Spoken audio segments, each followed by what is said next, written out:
Simulado 75 de legislação de trânsito para você que nos acompanha aqui no canal Sala de Trânsito.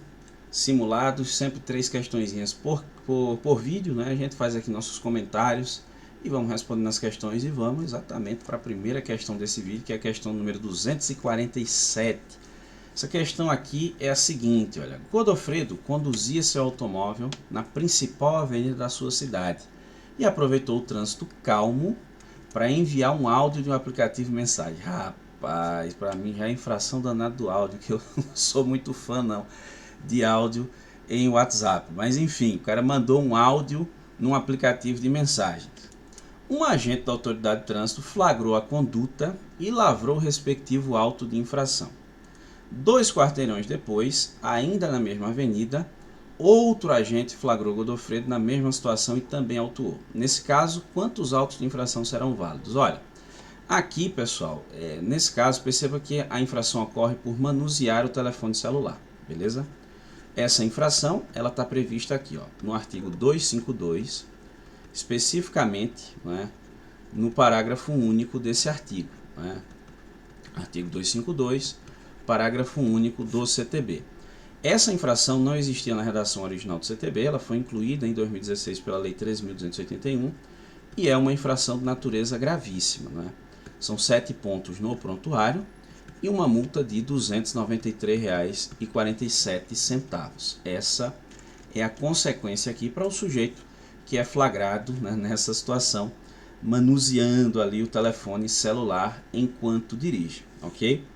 Então o agente da autoridade de trânsito fez a autuação assim que ele viu o cometimento da infração, tá correto? Só que na mesma avenida um outro agente viu a mesma conduta, sei lá, 100, 200, 300 metros depois e lavrou o auto também. Lá no Manual Brasileiro de Fiscalização de Trânsito nós temos alguns conceitos sobre infrações: infrações continuadas, infrações sucessivas, infrações concorrentes, infrações concomitantes. Isso aqui, essa situação que você está vendo, é o que a gente chama de uma infração continuada, que nas versões anteriores do manual de fiscalização nem existia, mas era um tipo de conduta que era defendido pela doutrina, as melhores interpretações nesse sentido, de que em situação assim é a mesma infração, ela só foi constatada por 2 agentes diferentes, porém em momentos próximos, distintos, porém próximos, né? Então deveria ser feito somente uma autuação. E é exatamente essa a resposta. Vai existir somente uma infração aqui, que é o primeiro auto de infração. O segundo não vale, porque ele foi feito ali de repente com 1 minuto de diferença, na mesma avenida, um pouquinho mais à frente. Então vale apenas o primeiro auto. Quando é que valeria os 2 aí? Tem alguma hipótese aqui que valeriam os 2? Tem. Se por acaso tivesse sido em momentos muito distintos, sei lá, não foi na mesma avenida, mas foi em uma outra avenida, foi no centro da cidade, você vê um lapso temporal maior. Ou se no caso do primeiro agente ele tivesse feito a abordagem. A abordagem faz cessar a continuidade da prática infracional. Então imagina, o agente aborda, né, fez a autuação correta, diga-se de passagem, e aí libera o cara, porque não tem o que fazer, né? Vai lá e libera o cara. Só que esse sujeito, vou terminar a ligação, já foi autuado mesmo, então vai lá e continua na ligação. Aí 200 metros à frente ele é flagrado por outro agente. Aí essa segunda autuação é válida, porque a primeira autuação cessa a continuidade. Aí é outra infração realmente.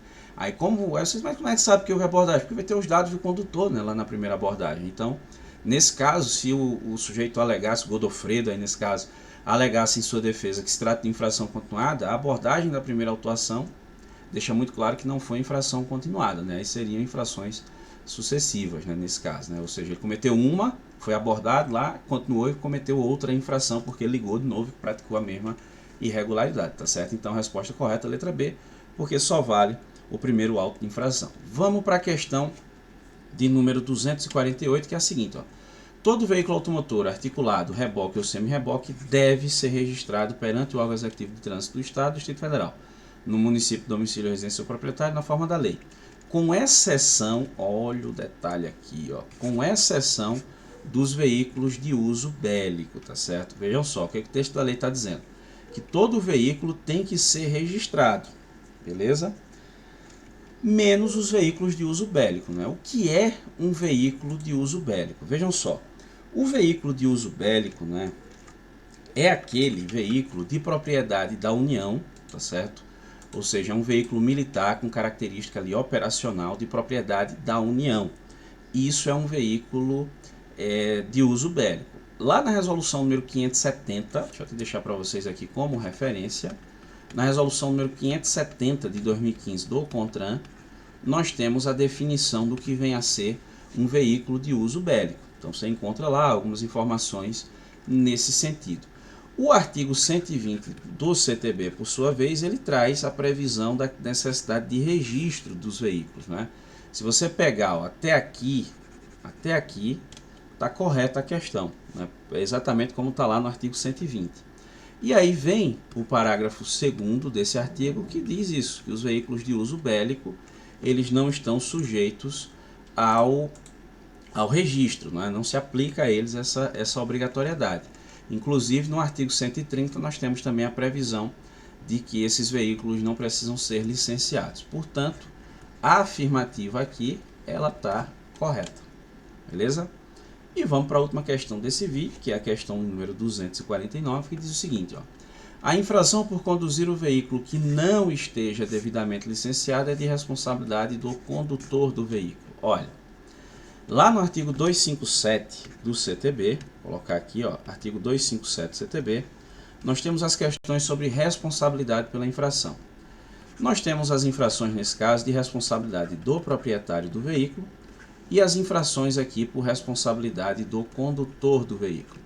O proprietário é sempre responsável pelo valor da multa, não importa quem cometeu a infração, é por isso que é importante se atentar para um detalhe, né? Às vezes seu amigo chega para você e diz assim, cara, me presta teu carro, eu vou levar minha mãe no médico amanhã, segunda-feira, e aí eu vou precisar do teu carro. Mas eu vou pegar no domingo, finzinho da tarde, porque eu já fico com ele, eu vou muito cedo para não te acordar. É um cenário real, isso aqui que eu estou narrando é uma situação real de um amigo meu que passou por isso, né? E aí esse cara pegou o veículo dele no fim da tarde da casa dele, foi lá e antes de ir para casa, direto, passou num boteco, tinha uns outros amigos lá, entra aí, toma uma cervejinha e tal.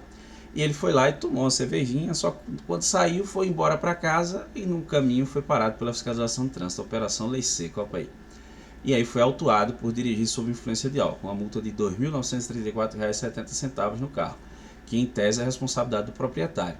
O proprietário é quem paga. Ah, e a pontuação nessa infração não tem, mas tem a suspensão do direito de dirigir, que é do cara que estava conduzindo, né? Foi devidamente identificado pelo agente, até porque é uma infração que se constata mediante abordagem, né? Só que nesse caso aí ficou a multa, né?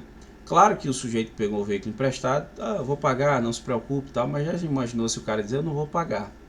E legalmente quem paga é o proprietário. Óbvio, ele ressarciu o prejuízo, mas se o cara se negar, é o tipo da situação que é complicado, né? Você teria que talvez demandar judicialmente contra ele, porque você de boa fé emprestou o veículo e ele cometeu uma infração desse tipo. Mas vê a bronca que você assume, né? E o cuidado que você precisa ter quando empresta seu veículo para alguém, tá certo? Então nesse caso aqui, ó, o proprietário ele é sempre responsável pelas infrações relacionadas ao veículo. Quando eu me refiro ao veículo, eu estou falando de equipamento obrigatório e estou falando aqui de documentação do veículo. Então a infração relacionada a equipamento obrigatório ou documentação do veículo, como licenciamento, por exemplo, é a responsabilidade do proprietário. E o proprietário também é responsável pela habilitação legal e compatível de seus condutores. Se você emprestar um veículo a uma pessoa que não tem habilitação, você vai ser punido também. Já o condutor, ele é responsável pelos atos que são praticados na direção do veículo, né? O que significa dizer que um ato praticado na direção do veículo é responsabilidade do condutor. Então aqui ele está dizendo que isso é responsabilidade do condutor, mas estamos falando de veículo sem estar devidamente licenciado, que é uma infração relacionada à documentação do veículo. Se é uma infração de documentação, o responsável é o proprietário. Ah, mas o condutor foi abordado, assinou o auto de infração, mas a lei diz que a infração é de responsabilidade do proprietário, ou seja, é ele que vai receber a pontuação decorrente daquela infração, e é por isso que a afirmativa em si, ela está errada. E com isso, né, fechamos as 3 questõezinhas aqui desse vídeo. Eu quero saber quantas você acertou, deixa aí nos comentários. Se você ficou com dúvida também, concorda com algo discordial, fica à vontade. Vá deixando nos comentários que a gente vai conversando e discutindo e debatendo o tema, beleza? Agradeço muitíssimo a você que me acompanha até aqui, um grande abraço e até a próxima.